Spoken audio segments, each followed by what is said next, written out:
जय जगन्नाथ। देखु सांग मैंने मुझे पकुड़ी बनाऊँगी ये संध्या जलखिया खावाई आपर सैंडविच प्रिपेरेसन हम राति आज सैंडविच खिया हे तो पुओ कहला आज सैंडविच बनिया हो सैंडविच आलूटा बघार देती जीरा गुंड धनिया गुंड करी पाउडर धनिया पत्र पकईकि बघारिकी रखी एठी सैंडविच जो कौन capsicum red capsicum green capsicum टिके फ्राए करके रखी आ ये बर्गर पत्र रही सैंडविच रे दिया है हम ब्रेड रे आलू लगे रखी पैन रे बसैबी देख पैन रे बसई देछि देखंतु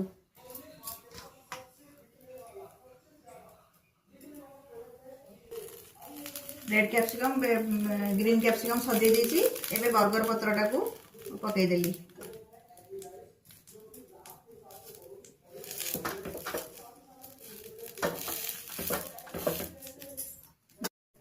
एटा 2-3 मिनिट सेकी देले एटा रेडी हो जिवो तापरे खाइबा को बाहर करबा।